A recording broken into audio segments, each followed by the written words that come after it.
Hello दोस्तों, good evening, नमस्ते। कैसे हैं आप लोग? उम्मीद करता हूं आप सभी लोग अच्छे हैं और अपनी पढ़ाई अच्छे से कर रहे हैं। शाम के बज चुके हैं 7 और मैं आप सभी का आपका होस्ट, आपका दोस्त अभिषेक वर्मा आप सभी लोगों का बहुत बहुत स्वागत करता हूं बैंकिंग की इस प्रैक्टिस क्लास में YouTube channel easy maths with Naira sir में। यहाँ हम बैंकिंग के दोस्तों के लिए प्रैक्टिस क्लास लाए हैं जिसमें मैथ के जो भी प्रॉब्लमेटिक आपके क्वेश्चन हैं, प्रॉब्लमेटिक टॉपिक्स हैं, जैसे कि wrong number series, missing number series, simplification, DI और क्वाड्रेटिक इक्वेशन। ये मेनली 4-5 टॉपिक ऐसे हैं जो आपके प्रॉब्लम क्रिएट करते हैं, उनकी हम यहाँ प्रैक्टिस कर रहे हैं ताकि मैक्सिमम क्वेश्चंस की प्रैक्टिस करने से आपको एग्जाम में फियर बिल्कुल भी ना हो और आप अच्छे से इन सवालों को कर पाओ। तो ये हम सीरीज काफी समय से लेकर आ रहे हैं और अभी हम इसको कंटिन्यू कर रहे हैं आज की क्लास के पहले सवाल के साथ, जो है आपकी कंप्यूटर स्क्रीन पे। देखते हैं क्या सवाल है। In each of this question series a wrong number is given, find out the wrong number that does not belong to the series. कि इस सीरीज में आपको एक रॉन्ग नंबर दिया हुआ है, हमें वो फाइंड करना है कि वो कौन सा रॉन्ग नंबर है। तो सीरीज क्या है हमारी? 7, 28, 17, 154 और 300। यहां पर हमें जो है सीरीज दी हुई है, तो हमें इस सीरीज से फाइंड करना है कि रॉन्ग नंबर क्या है। अब आप देखो एक चीज, हम यहां पर रॉन्ग नंबर या मिसिंग नंबर समझने के लिए पैटर्न को समझते हैं। सबसे पैटर्न कुछ भी हो सकता है, वो प्लस माइनस से रिलेटेड हो सकता है, मल्टीप्लाई डिवाइड से रिलेटेड हो सकता है, या स्क्वायर और क्यूब से रिलेटेड हो सकता है। मेनली यही आपके पॉसिबिलिटी रहती है।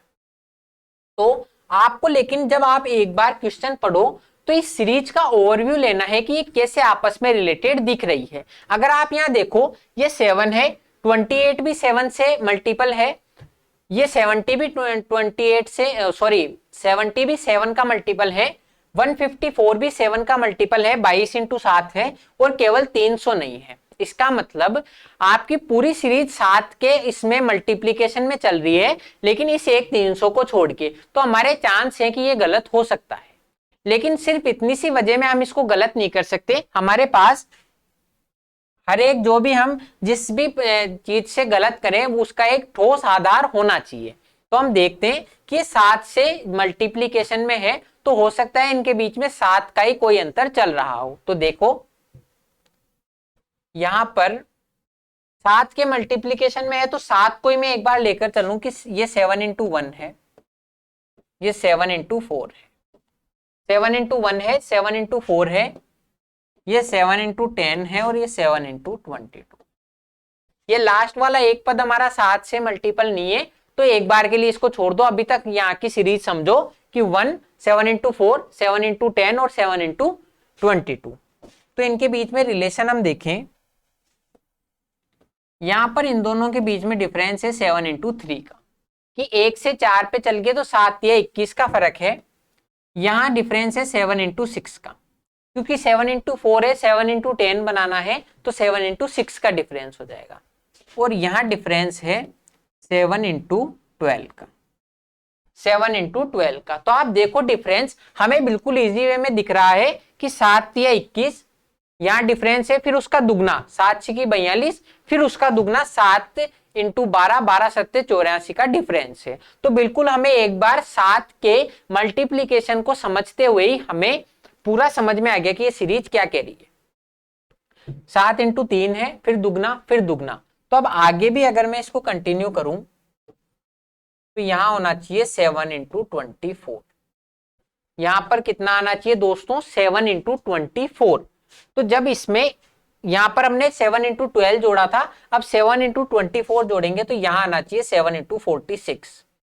यहां क्या आना चाहिए? 7 इंटू 46। अब आप देख लो, ये बाकी सारे पद सही हैं, केवल एक पद हमारा 300 गलत है, क्योंकि यहां पर 7 इंटू 46 आना चाहिए। मुझे मतलब नहीं है 7 इंटू 46 क्या होगा, लेकिन मैं ये श्योर हूं कि 300 तो नहीं होगा, क्योंकि 300 7 से डिविजिबल ही नहीं है।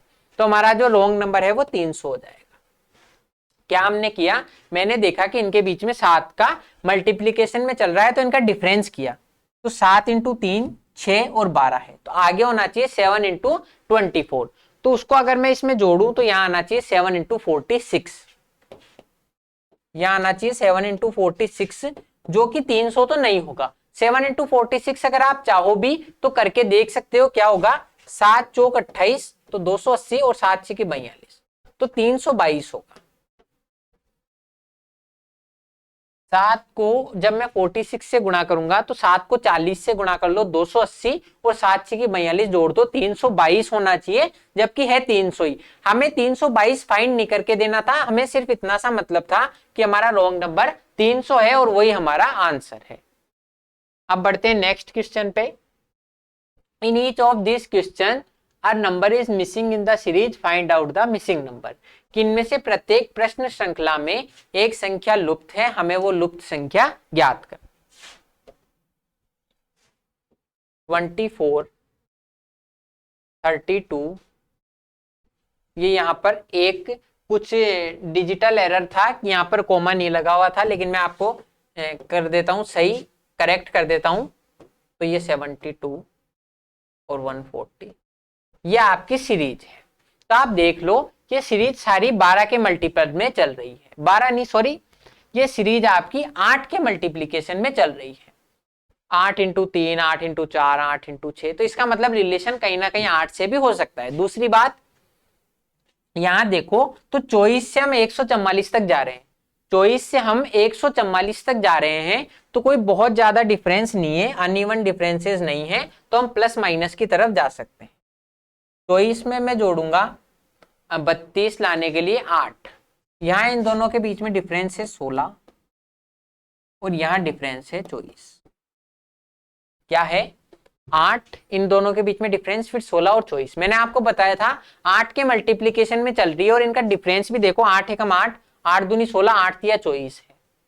तो यहां पर क्या होगा, अब हम अगर इस सीरीज को सही मान लें, क्योंकि हमें मानना भी होगा अगर हमें सवाल करना है, तो यहां पर होना चाहिए 8 चौक 32 और 8 पंजे 40। यहां पर होना चाहिए 8 के अगर हम मल्टीप्लीकेशन में देखें तो 8 चौक 32 और 8 पंजे 40। अगर हम इसको सही करें तो हमारी सीरीज का मिसिंग नंबर फाइंड हो सकता है। तो देखो 72 में जब मैं 32 जोड़ूंगा तो 104 आएगा।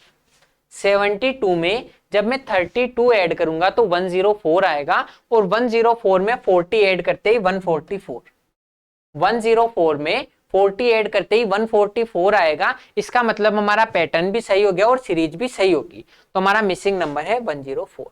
हमें देखना है फटाफट से कि इनके बीच में अनइवन डिफरेंसेस नहीं है, तो प्लस माइनस में हमने डिफरेंस किया तो वो 8 का मल्टीप्लीकेशन हो गया, तो 32 और 40 नेक्स्ट पद होंगे।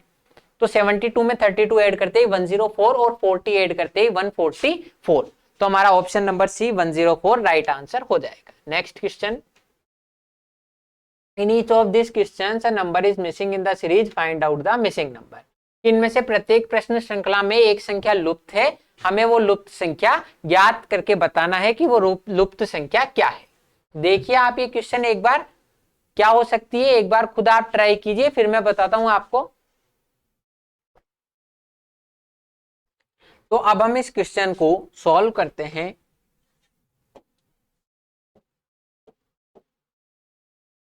सेवन, 15, 29, 59, 235 और 469। यहां देखो 7 से 469 तक चीजें जा रही है, 469 तक जा रही है, तो आपके चीजें हो सकता है अनइवन डिफरेंसेस हो, और अनइवन डिफरेंसेस हमें दिख भी रहे हैं कि यहां पर तो 8 का ही डिफरेंस है, वो 8 का डिफरेंस बढ़ के 30 का हो गया, और यहां पर वो डिफरेंस 200 से भी ज्यादा का हो गया, तो इसका मतलब मल्टीप्लीकेशन से रिलेटेड हो सकते हैं। दूसरी बात आप देखो तो यहाँ हर एक क्रमागत संख्या लगभग दुगने पर जा रही है, ये 7 के दुगने के आसपास है, ये भी दुगने के आसपास है, 15 दूनी 30, ये 29 दूनी 58 के आसपास है, और ये भी 235 है, तो लगभग दो गुने के आसपास है। हर एक चीज हमें यही हिंट दे रही है कि हमें मल्टीप्लीकेशन को ट्राई करना चाहिए, तो हम वही ट्राई करेंगे। 7 को मैं किस चीज से मल्टीप्लाई करूं कि 15 या उसके आसपास आ जाए, तो जब मैं 7 को 2 से गुणा करूंगा 7 दूनी 14 आएगा, और 1 जोड़ दो तो 15, 7 दूनी 14 और 1 15, 15 से 29 बनाना है, 15 से 29 बनाना है तो मैं 2 से गुणा करूंगा, 15 दूनी 30, एक कम कर दूंगा। बिल्कुल जैसा सवाल है कि बिल्कुल आसपास बनाना है तो देख लेंगे। 29 को जब मैं 2 से मल्टीप्लाई करूंगा, 2 से मल्टीप्लाई करूंगा तो 29 दूनी होता है 58, और 59 बनाना है तो एक ऐड कर दो। यहां पर मैं क्लियरली नहीं कह सकता क्या होगा। अब आगे हम कंटिन्यू करें तो 235 से मुझे 469 बनाना है। 2 का पैटर्न मैं समझ ही चुका हूं, आगे देखें। जब मैं 2 से गुणा करूंगा तो 235 को 2 से गुणा करने पर आएगा 470, जबकि मुझे 469 बनाना है तो मैं एक कम कर दूं। 235 से 470 हो जाएगा, 2 से गुणा करने पर एक कम कर दूंगा। तो multiply 2 plus 1, multiply 2 minus 1, multiply 2 plus 1।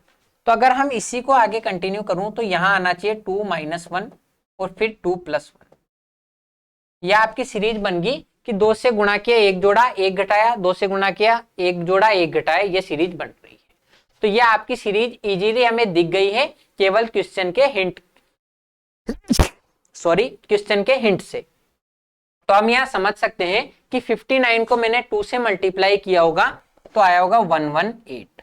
जब मैं 2 से गुणा करूंगा 50 दूनी 100 और 9 दूनी 18, एक कम करना है तो 117, यहां आना चाहिए 117। फिर नेक्स्ट देखो, इसको वेरीफाई करेंगे। 117 को जब मैं 2 से गुणा करूंगा तो आएगा 234, फिर एक जोड़ दूंगा, 234 और एक 235, तो ये हमारा पद सही है। इसका मतलब जो हमने अजम्पशन मानी थी वो सही है और मिसिंग नंबर 117 होना चाहिए। हमारा option number A for Andhra bank मानो चाहे ए फॉर आपकी आउडी मानो, दोनों आपकी इच्छा है, तो आपका option number A right answer है। अब फिर से हमारा नेक्स्ट क्वेश्चन आ गया सिंप्लीफिकेशन का। तो सिंप्लीफिकेशन का क्वेश्चन है, बिल्कुल आसान क्वेश्चन है, हम इसको सॉल्व करते हैं। मैंने इस क्वेश्चन मार्क की जगह मान लिया है x प्लस 13 चौक 52 माइनस 26, 13 चौक 52 है माइनस 26 प्लस √676, अंडर रूट में 676 है तो इसकी जगह में 26 लिख सकता हूं क्योंकि ये 26 का स्क्वायर है। स्क्वायर और क्यूब मैंने याद किए हैं। अब ये जो देखो बराबर के दूसरी साइड है, मतलब ये आपके बराबर के दूसरी साइड है, तो हम इनका पक्षांतरण करके इधर ले आएंगे तो माइनस चिन्ह हो जाएगा। अंडर रूट 2704 किसका, इसका मान क्या होगा, 2704 किस संख्या का स्क्वायर होता है, तो आपको पता होगा ये 52 का स्क्वायर। क्यों, क्योंकि इजीली दिख रहा है ये 25 से 2 ज्यादा है और 2 का स्क्वायर 4 है।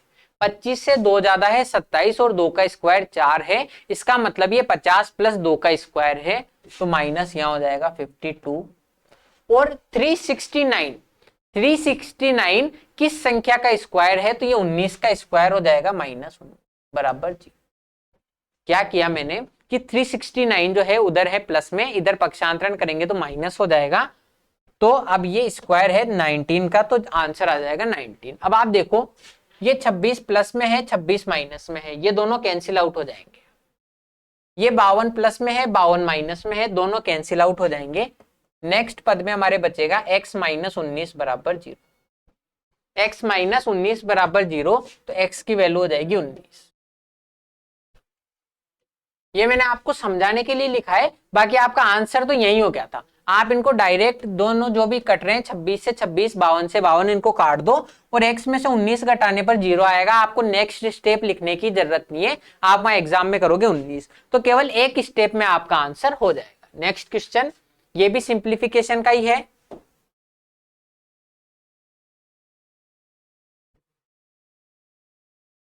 तीन सौ एक बटा 43 into 2 into 48, 301 upon 43 into 2 into 48 minus 51 plus 78% of 500। 500 का 78% है तो 78 को मैं 5 से मल्टीप्लाई कर लूंगा तो 390 बराबर क्वेश्चन मार्क की जगह मान लिया मैंने x। 390 कैसे होगा, बिल्कुल इजी है, 5 से गुणा कर लो इसको, कि 100 का 78% तो 78 होगा, 500 है तो 5 से गुणा कर लेंगे 390। अब हम इसको इस एक पद को आपके यहां सॉल्व कर लेंगे। मैं यहाँ भी सॉल्व कर सकता हूँ, लेकिन फिर आपको उतारने में समस्या होगी। ये 43 से कटेगा। क्यों कटेगा? क्योंकि मुझे सवाल सॉल्व अगर उसको करवाना है तो कोई ना कोई रिलेशन देगा। ये यूनिट डिजिट 3 है और यहाँ पर यूनिट डिजिट 1 है, तो इसका रिलेशन एस्टेब्लिश करने के लिए मैं इसको 7 से गुणा कर सकता हूँ। हर एक चीज हिंट दिया हुआ है अगर आप समझो तो। और इस हिंट को वेरीफाई कौन कर रहा है कि जब मैं 40 को 7 से मल्टीप्लाई करूंगा, 40 को 7 से जब मैं मल्टीप्लाई करूंगा तो लगभग 280 आएगा, जो 300 के आसपास है। तो चेक करके देख लो, 7 तिया 21, 4 7 28 और 2 30, 301, यानी कि ये 7 बार जाएगा। इसको 301/43 7 आएगा, और 2 को जब मैं 48 में डिवाइड करूंगा तो 24, यानी इस पूरे को सॉल्व करने पर हमारे पास आना चाहिए 24 इंटू 7, 24 इंटू 7, जिसकी वैल्यू क्या होगी 168। 24 इंटू 7 करना है तो 7 चौक 28, 7 दूनी 14 और 2 16, तो यहां पर आएगा 168। x की वैल्यू हो जाएगी 168 माइनस 51 प्लस 390, 168 माइनस 51 प्लस 390। तो आप देख लो x की वैल्यू हो जाएगी 117 और 390। जब 68 में से 51 घटाऊंगा तो बचेंगे 17, तो अलग है ही 117 और 390, x की वैल्यू होगी 507। Option number B. कैसे कि 390 है, अगर इसकी जगह 400 होता, 390 की जगह 400 होता तो 117 जोड़ने पर 517 आता, 400 होता तो 517 आता, 10 कम है तो 517 से 10 कम कर दो 507। तो ऑप्शन नंबर बी 507 आपका आंसर हो जाएगा। Next question. अब ये आपका नेक्स्ट क्वेश्चन बिल्कुल रूट का है, सिंप्लीफिकेशन का ही है, सिर्फ आपको इनके रूट करने और आपका आंसर आ जाएगा। 1849 किस संख्या का स्क्वायर है? तो आप डायरेक्टली देखकर कह सकते हो कि ये 43 का स्क्वायर है। कैसे?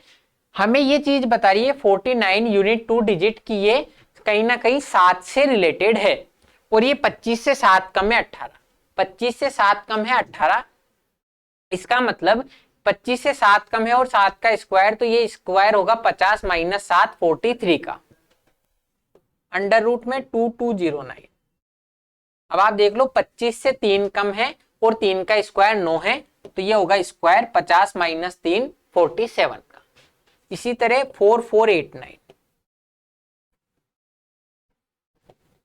4489। अब आप देखो अगर थोड़ा सा इसमें समझो तो आप समझ सकते हो कि ये 67 का स्क्वायर है।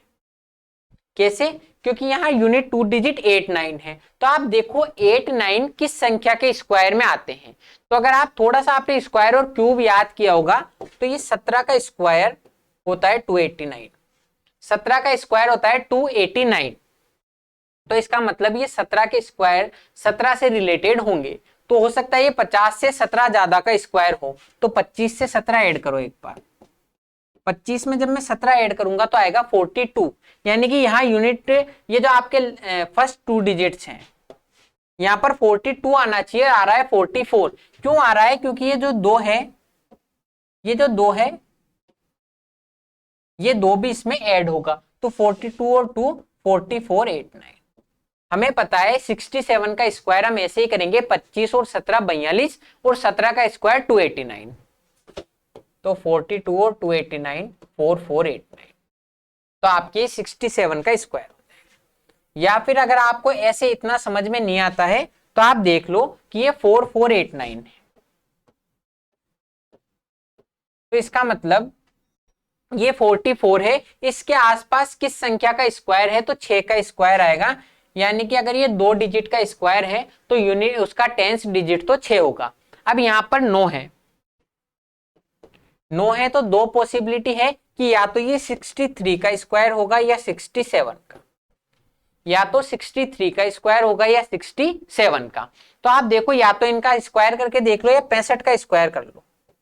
65 का स्क्वायर करना इजी है, तो 5 का स्क्वायर 25 और 6 को नेक्स्ट नंबर 7 से गुणा कर दो तो 42। 65 का स्क्वायर करना इजी है, 5 का स्क्वायर 25, 6 7 42। अब ये 42 25 से ज्यादा है, 42 25 से ज्यादा है यानी 65 से बड़ा 67 इसका आंसर होगा। मैंने आपको हर पॉसिबल वे से बताया है, अब आप आंसर कर सकते हो।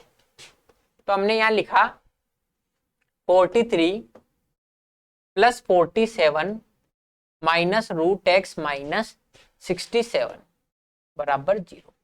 ये हो गया। रूट एक्स को हम उधर लेके जाएंगे पक्षांतरण के बाद, तो चिन्ह चेंज हो जाएगा। रूट एक्स बराबर, ये रूट एक्स तो इधर आ गया, 43 प्लस 47 है माइनस 67 है।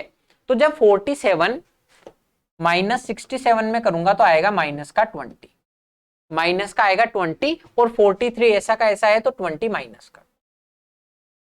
47 माइनस 67 माइनस 20 जो है 43 में से कर देंगे तो 23 किस संख्या का अंडर रूट है तो आएगा 529। 529 का जो है रूट में हम अगर लेंगे तो आएगा 23। रूट 529 की वैल्यू 23 है तो x की वैल्यू हो जाएगी 529। यही आपके सिंप्लीफिकेशन के क्वेश्चन एंड होते हैं। और अब हम बढ़ गए हैं क्वाड्रेटिक इक्वेशन की तरफ। किस तरफ बढ़ गए हैं? Quadratic equation. तो ये क्वाड्रेटिक इक्वेशन है, बिल्कुल सॉल्व करनी है हमें इजी वे में और आंसर करना है। In the question two equation 1 and 2 are given, you have to solve both the equation to establish the correct relation between x and y and choose the correct option। मुझे ये question के जो direction है ये भी याद हो गए और आपको भी याद हो जाने चाहिए, क्योंकि हम हर एक वीडियो में ये डिस्कस कर रहे हैं कि प्रश्न में दो समीकरण 1 और 2 दिए हैं, हमें x और y के बीच सही संबंध स्थापित करने के लिए दोनों को हल करना है और सही विकल्प चुनना है।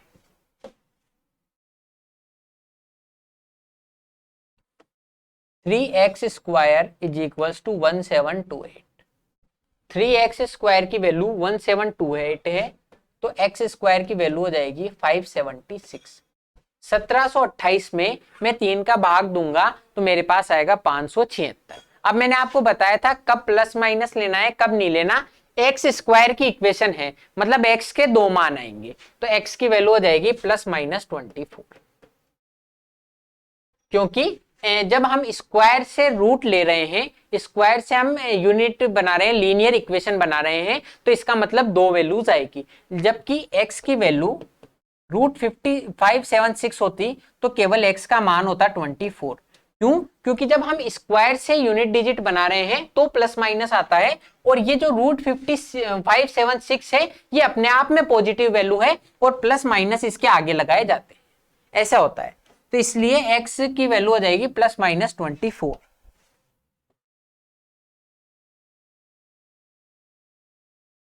x की वैल्यू होगी 24 और माइनस का 20। अब y की इक्वेशन बिल्कुल इजी है। y की वैल्यू है रूट 576। रूट 576 तो y की वैल्यू हो जाएगी 24। क्योंकि रूट 576 से ये अपने आप में पॉजिटिव है तो y की वैल्यू हो जाएगी 24। अब कंपेयर करने की कोई आपको बहुत ज्यादा नीड नहीं है, आप डायरेक्टली भी कर सकते कि x की वैल्यू भी 24 है और y की वैल्यू भी 24 है तो x is equals to Y हो गया। x is equals to Y हो गया। x की वैल्यू माइनस 24 है, वो छोटी होगी y की वैल्यू 24 से। x की वैल्यू माइनस 24 वो लेस देन होगी y की वैल्यू 24 से, तो x is less than equal y। x is less than equal y आ गया, तो इसका मतलब हमारा ऑप्शन नंबर ई जो है वो सही आंसर होगा, x is less than equal y। अब बढ़ते हैं नेक्स्ट क्वेश्चन की तरफ। In the question, two equation 1 and 2 are given. You have to solve both the equations to establish the correct relation between x and y and choose the correct option। कि प्रश्न में दो समीकरण दिए हुए हैं, हमें दोनों को हल करना है और x और y के बीच सही संबंध स्थापित करना है।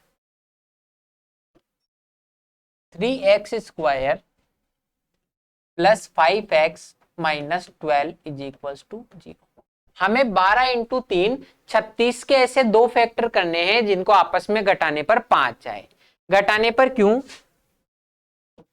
क्योंकि ये माइनस है तो मतलब माइनस 36 के फैक्टर करने हैं, तो एक फैक्टर पॉजिटिव होगा और एक फैक्टर नेगेटिव होगा। तो जब दो फैक्टर इस तरह के होंगे तो इनको आपस में घटाने पर ही 5 आ सकता है। तो 36 के ऐसे दो फैक्टर जिनको घटाने पर 5 आए तो 9 और 4 हो जाएंगे, क्योंकि 9 चौक 36 और 9 माइनस 4 5 हो जाएंगे। तो इसके गुणांक हम लिख देंगे 9 और 4। अब मैंने आपको बताया था इनमें से एक वैल्यू पॉजिटिव होगी और एक वैल्यू नेगेटिव होगी, तो ये चीज निर्धारित करेगा ये एक्स स्क्वायर का गुणांक। एक्स स्क्वायर का गुणांक 5 जो है पॉजिटिव है, इसका मतलब बड़ी संख्या 9 तो पॉजिटिव होगी और छोटी संख्या 4 नेगेटिव होगी। बस ऐसे आपको स्टेप्स करने हैं थोड़ा सा ध्यान रखते हुए और आपका आंसर आ जाएगा। इनके चिन्ह चेंज कर दो, गुणांक से एक्स की वैल्यू फाइंड करनी है, इनके चिन्ह चेंज कर दो और एक्स स्क्वायर के गुणांक 3 का भाग दे दो। एक्स स्क्वायर के गुणांक 3 का भाग दे दो तो एक्स की वैल्यू आ गई -3। 9/3 3 होगा और 4/3 है तो 1.33। एक्स की वैल्यू हमने यहां से फाइंड कर ली। अब हम वाई स्क्वायर की इक्वेशन सोल्व कर देंगे। 3y square minus 21y plus 36 is equals to 0। हमें 3 इंटू 36 यानी कि 108 के ऐसे दो फैक्टर करने हैं जिनको जोड़ने पर 21 आए। जिनको जोड़ने पर कितना है दोस्तों? 21 आए। तो 108 के फैक्टर अगर आपने पहाड़े पढ़े हैं, अगर 12 का पहाड़ा पढ़ा है तो 12 नाम 108 होते हैं। 12 नाम 108 होते हैं, तो 12 और 9 इसके पेयर हो जाएंगे फैक्टर का। तो आप देखो 12 और 9 को जोड़ने पर 21 आता है, तो आप यहां से फाइंड कर सकते हो। अगर ऐसे समझ में नहीं आ रहा तो आप एक तरीका और देखो। अबे 36 इंटू 3 करना है, 36 इंटू 3 करना है, तो एक तो इनका पेयर हो जाएगा 36 और 3 ही। एक पेयर तो अपने आप हो गया 36 और 3। इनको जब आपस में ऐड करते हैं तो आता है 39। इनको आपस में ऐड करते हैं तो कितना आता है दोस्तों? 39। अब मुझे 39 की जगह 21 बनाना है, मतलब आपस में इनको बराबर करने की कोशिश करूं। तो पहले मैंने इसका आधा किया तो 18 और इसका दुगना कर दिया 6। इसका एक बड़ी संख्या का आधा कर दो, छोटी संख्या का दुगना कर दो, 18 और 6 24 आ रहा है। मुझे और आपस में इनको बराबर करना है, तो फिर मैं 18 का आधा कर दूंगा 9 और 6 का दुगना कर दूंगा 12। पेयर ऐसे ही तो होते हैं, एक को जितने से गुणा किया है उसके इनवर्स से दूसरे को गुणा करेंगे। तो 8 का आधा हो गया 9 और 12, 12 और 9 हो गए 21। अब अगर आपको 12 का पहाड़ा याद है तो आपका ये टाइम बच जाएगा, या फिर आप ऐसे भी कर सकते हो अगर याद ही नहीं है तो इसके गुणांक होंगे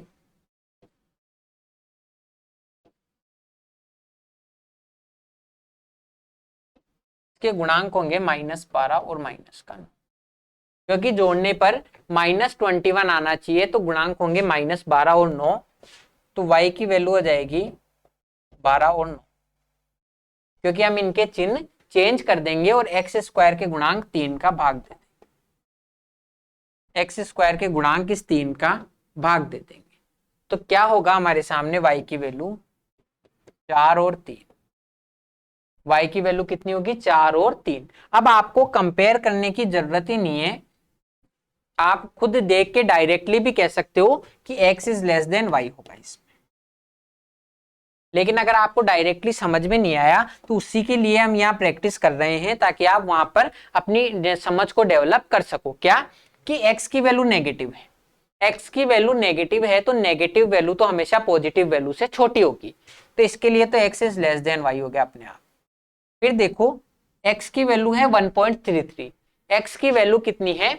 1.33 है, और y की वैल्यू जो दोनों है 4 और 3, y की जो दोनों वैल्यू है 4 और 3 वो इससे बड़ी है, तो इसका मतलब फिर से x is less than y हो गया।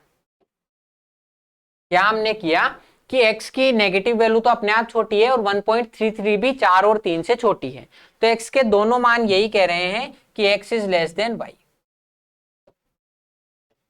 तो हमारा option number B x is less than y ही करेक्ट आंसर हो जाएगा।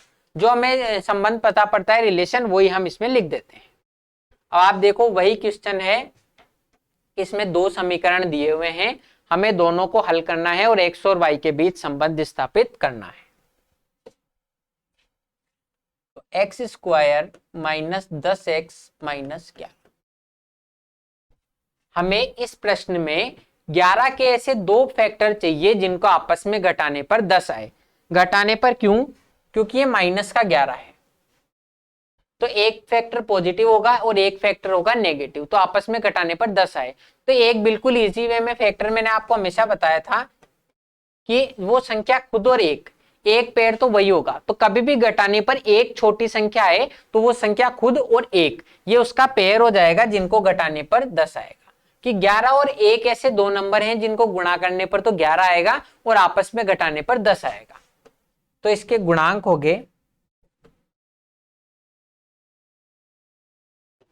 11 और 1।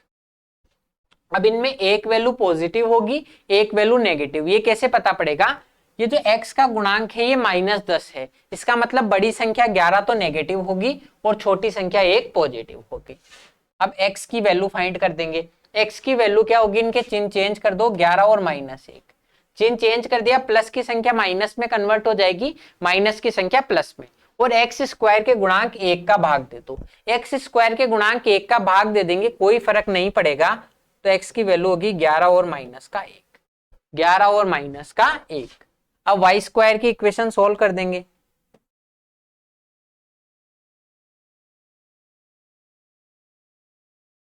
Four Y square +17y +13 is equal to 4y square +17y +13 is equal to 0। हमें 13 इंटू 4 के ऐसे दो फैक्टर चाहिए जिनको जोड़ने पर 17 है। अब इससे इजी सवाल नहीं हो सकता। 13 इंटू 4 के दो फैक्टर जिनको जोड़ने पर 17 है, तो 13 और 4 ही हो जाएंगे, क्योंकि 13 और 4 को आपस में गुणा करने पर तो 13 इंटू 4 आएगा ही 52, और जोड़ने पर 17 आएगा। तो इसके गुणांक हो गए 13 और 4, दोनों पॉजिटिव हो जाएंगे क्योंकि जोड़ने पर पॉजिटिव 17 आना चाहिए। तो अब y का मान निकाल देंगे। चिन्ह चेंज कर दो, चिन्ह y के चेंज कर दो और वाई स्क्वायर के गुणांक इस 4 का भाग लगा दो। वाई स्क्वायर के गुणांक 4 का भाग लगा दो, तो y की वैल्यू होगी माइनस में 13/4। 13/4 को हम लिख सकते हैं 3.25, क्योंकि जब 4 तिया 12 करेंगे फिर 1 बचेगा तो 0.25 और -1। अब हमें कुछ भी नहीं करना, सिर्फ इनको कंपेयर करना है। कंपेयर भी इजीली हो जाएगा और आंसर करना है। देखो y की वैल्यू ये दोनों नेगेटिव है, y की दोनों वैल्यूज नेगेटिव हैं और x की वैल्यू पॉजिटिव है, तो पॉजिटिव मान तो हमेशा नेगेटिव से बड़ा ही होगा। तो एक तो आ गया हमारे पास x is greater than y। y के दोनों मानों के लिए x का मान 11 y से बड़ा है। अब आप देखो x की वैल्यू तो है -1, x की वैल्यू तो है -1 और y की वैल्यू है -3.25। x की वैल्यू है -1, y की वैल्यू है -3.25, तो -1 भी बड़ा होता है -3.25 से। -1 बड़ा होता है -3.25 से, तो x का मान फिर से y से बड़ा हो गया। x की वैल्यू भी -1 है, y की वैल्यू भी -1 है, तो x बराबर y। दो समीकरण तो आ गया हमारे x is greater than y के। एक हो गया x भी -1 y भी -1, तो x बराबर y। अब हमें एक तरफ तो कह रहे हैं x y से बड़ा है और एक तरफ कह रहे हैं x y के बराबर है, तो हम इनको मर्ज करके लिख देंगे x is greater than equal y। दो समीकरण कह रही है x is greater than y, एक कह रही है इक्वल y, तो x is greater than equal y हो जाएगा ऑप्शन नंबर डी। D4 चाहे आप देना बैंक मान लो, चाहे डुकाटी आपकी कार मान लो, तो आपका ऑप्शन नंबर डी सही आंसर हो जाएगा। तो सवालों ही सवालों में हमें समय का पता ही नहीं चला। आज का समय हमारा कंप्लीट हो चुका है। अब मैं मिलूंगा आपसे नेक्स्ट क्लास में, तब तक के लिए आप इनको रिवाइज कीजिए, और वीडियो पसंद आ रही है तो चैनल को सब्सक्राइब कीजिए और वीडियो को लाइक और शेयर कीजिए। अब मिलते हैं नेक्स्ट वीडियो में। थैंक यू, जय हिंद।